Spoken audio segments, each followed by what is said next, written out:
अपने आसपास की तमाम ताज़ा तरीन खबरों को जानने के लिए सब्सक्राइब करें जोशीला न्यूज़ नेटवर्क को। बेल आइकन को जरूर दबाएं लेटेस्ट न्यूज़ अपडेट के लिए। बहरौड़ विधायक बलजीत यादव ने नीमराना थाना क्षेत्र में आज छापा मारा, तो वहीं इस दौरान मुलजिम खुले कमरे में बैठा हुआ मिला। दरअसल आपको बता दें, विधायक बलजीत यादव ने सोमवार को लोगों की शिकायत पर नीमराना थाने में छापा मारा, जिस पर लोगों की शिकायत सही पाई गई। दरअसल लबाना ग्रुप में 420 के केस में पकड़े गए एक मुलजिम को वीआईपी सुविधाएं दी जा रही थी। लोगों ने शिकायत की थी कि नीमराना थाने में एक मुलजिम को वीआईपी सुविधाएं दी जा रही हैं। वहीं विधायक बलजीत यादव ने इस पर बताया, मुझे काफ़ी दिनों से शिकायतें मिल रही थी कि पुलिस थानों में 2 नंबरी और बदमाश प्रवृत्ति के लोगों का कुछ होता नहीं है। शरीफ लोगों से अलग व्यवहार और जालसाज और दलालों से मिले हुए लोगों का अलग व्यवहार होता है। आज मुझे जानकारी मिली थी कि लबाना ग्रुप में किसी मुलजिम को गिरफ्तार किया हुआ है। उसको वीआईपी सुविधाएं दी जा रही थी। उसको लॉकअप में नहीं रखा गया है, मोबाइल से बातें कर रहे हैं, जिसको लेकर मैंने थाने में आकर देखा तो वहाँ स्वयं एक अलग कमरे में मिला और उसकी जेब से 20,000 रुपये भी मिले हैं। गिरफ्तारी के समय जब्ती की कार्रवाई की जाती है। मुलजिम के पास जो भी होता है वो जब्त कर लिया जाता है, लेकिन इस मुलजिम से जब्त नहीं किया गया। इसका मतलब साफ है कि वीआईपी सुविधाएं दी जा रही हैं, जिसके बारे में एसपी को ये सब जो मैंने देखा है वो बता दिया है और दोषियों के खिलाफ सख्त से सख्त कार्रवाई करने को कहा है। वहीं भिवाड़ी एसपी राममूर्ति जोशी ने भी इस पर बताया है कि बहरौड़ विधायक किसी कार्य से नीमराना थाने में आए थे, जिनके सामने कुछ अनियमितताएं आई हैं। उनको मेरी संज्ञान में लाया गया है, जिनके बारे में मैंने थानाधिकारी, थाना स्टाफ, एडिशनल एसपी, वृत्ताधिकारी से जानकारी प्राप्त की है। जहां कुछ गलत बातें संज्ञान में आई हैं, उनमें सुधार किया जाएगा और जो भी विधि संगत कार्यवाही होगी वो अवश्य की जाएगी। छापा मारा, उसमें किस तरह की क्या चीज़ें सामने आई? क्योंकि मेरे को जानकारी मिली थी और कई दिनों से ये शिकायतें आ रही थी कि ये थानों में जो ये 2 नंबरी हैं, ऐसे बदमाश क्रिमिनल किस्म के लोग, उनका कुछ होता नहीं है। मतलब ये एक शरीफ आदमी के साथ अलग व्यवहार और क्रिमिनल जो जालसाज और जो दलालों से मिले हुए रहते हैं या दलालों की शरण में रहते हैं, उनके साथ अलग व्यवहार होता है। आज मुझे जानकारी मिली कोई 420 में एक मुलजिम अरेस्ट किया हुआ है पुलिस ने परसों से।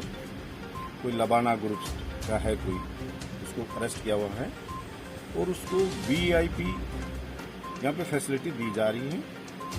उसको लॉकअप में नहीं रखा गया है और वो बिल्कुल खुले रूप से फोन पे, मोबाइल पे बात कर रहा है बाहर और डींगे मार रहा है कि मुझे वीआईपी फैसिलिटी मिल रही है। तो मैंने थाने में आकर देखा, उसकी जेब से करीब 20,000 रुपये मिले।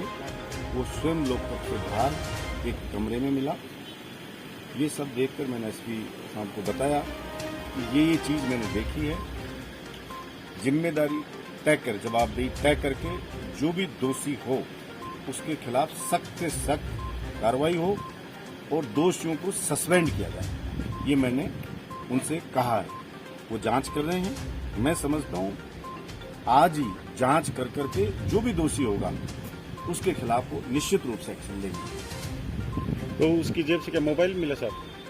नहीं, जेब से लगभग 20,000 रुपये मिले पैसे। अच्छा। लेकिन मुलजिम को जब गिरफ्तार किया जाता है तो जब्ती बनती है और कोई भी अगर पैसे भी हैं तो उनकी जब्ती बन जाती है। उसकी जेब में पैसे नहीं रहते, लेकिन अगर उसकी जेब में पैसे हैं जेब में, इसका मतलब उसमें लापरवाही बरती गई है, उसकी तलाशी नहीं ली जा रही है या जब्ती नहीं बनाई गई है। इसका मतलब सीधा सीधा सा है कि उसको फैसिलिटी मिल रही है वीआईपी, इसलिए कोई रोक टोक नहीं है। मतलब जी। तो उस समय थाने में कौन मौजूद थे साहब, उच्च स्तर के अधिकारी, जब आपने अचानक से छापा मारा? तो मैं आया SHO वहाँ गए हुए थे, कोर्ट गए हुए बता रहे थे और यहाँ पे एडिशनल एसपी हैं, वो मेरे को यहाँ गेट पे मिले थे। एडिशनल एसपी और जो ड्यूटी ऑफिसर हैं वो यहाँ पर थे। तो शाम तक इसमें कार्रवाई होने की उम्मीद है पूरी? निश्चित रूप से होगी। इस मामले में क्या कार्रवाई है आपके द्वारा की? बहरौड़ विधायक, माननीय विधायक किसी कार्य से थाना नीमराना पे आए थे। उन्होंने थाने में कुछ अनियमितताएं देखी है जो मेरे संज्ञान में लाए हैं वो। उनके बारे में मैंने जानकारी प्राप्त की है थाना स्टाफ से भी बात की है, थाना अधिकारी से बात की है और वृत्ताधिकारी एडिशनल एसपी से भी बात की है। जहाँ जहाँ कुछ गलत बातें संज्ञान में आई है हम उनको सुधार करेंगे। विधायक जी का ये कहना है कि यहाँ पे एक कोई 420 के मुलजिम थे, उनको तो बाहर वीआईपी सुविधाएं दी जा रही थी और 151 शांति भंग जैसे मामलों में थे, उनमें हवालात में उन लोगों को बंद कर रखा है। वो सारी चीज़ें हैं, तो उन्हीं सभी चीज़ों के बारे में जानकारी प्राप्त कर रहा था और देखते हैं ना पुलिस में। अभी अंतिम कोई अभी कोई कार्रवाई होगी? नहीं, अभी तो मैं थाने पे ही हूँ और मैंने जैसा आपको बताया, मैंने भी इस मामले में जानकारी प्राप्त की है। जो भी विधि सम्मत कार्रवाई वांछित होगी बिल्कुल की जाएगी।